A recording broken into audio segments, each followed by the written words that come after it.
হাতা কিভাবে লাগাই। আর হাতাটা এইখানটা দেখো ছোটো বড়ো আছে, এই কারণে হচ্ছে হাতা লাগানোর পরে অনেকেরই ছোটো বড়ো হয়ে যায়। তো সেটা কি করবে, তো এরকম যদি ছোটো বড়ো থাকে অবশ্যই আগে কাটিংটা করে নেবে, মানে আগে একটা দাগ দিয়ে তারপর সেলাইটা করে নেবে। কারণ যেহেতু আমি রেডি করে রাখি, আমি পুরোটা করে তারপরে হাতা লাগাই, যেভাবে মানে রেডিমেড জামাগুলোতে থাকে ওই রকম। তো এই রকম করলে আমার মনে হয় শেপটা ভালো হয়। আর আমি পুরোটা সেলাই করে হাতটা সেলাই করে ওরকমভাবে করি না, কারণ অনেক সময় কি হয়, কাস্টমারকে আমি অনেক দূরে দূরে তো দিয়ে দিই, তো তারা নিজেরা খুলে যাতে করতে পারে সেই জন্য আমি এরকম সেলাই করি।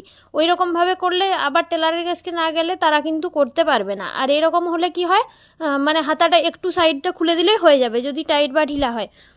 তো যে কারণে আমি এরকম করেই করি। তো দেখো তারপরে আগে পুরো বগলের ওই জায়গাটা একদম শেপ দিয়ে দিই, দুধারটা যেমন দুপাশটা সমান থাকে। আর দেখো আমার তালপাত কাটিং করা আছে, তালপাত কাটিং শুধুমাত্র সামনের পার্টে করতে হয়, 1/2 ইঞ্চি ভিতরে। তো দেখে বুঝতেই পারছো 1/2 ইঞ্চি করা আছে। তো আর হাতাতেও হচ্ছে শুধুমাত্র সামনের পার্টটাতেই তালপাটিং করতে হয়। আমার এটা তালপাত কাটিং করা আছে, যদি কেউ দেখতে চাও অবশ্যই আমাকে জানিও।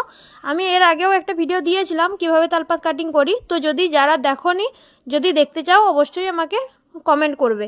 তো দেখো এটা আমার করা আছে, সেই জন্য আমি একটু করে দাগ দিয়ে দিচ্ছি, কারণ যেহেতু সামনের পার্টের দিকে হবে যাতে বুঝতে সুবিধা হয় ওই জন্য আমি দাগগুলো আগে থেকে দিয়ে রাখি। তো এটা যেহেতু দেওয়া থাকেনি তাই আমি আগে দিয়ে দিলাম। তো তারপর দেখো মাঝের থেকে দুপাশে দাগটা দিয়ে, আর অবশ্যই প্রত্যেকটা সেলাই আমি ডবল করি, তোমরাও চাইলে ডবলই করবে, কারণ একটা করে করলে ফেঁসে যেতে পারে, যে কারণে আমি ডবল করে করি।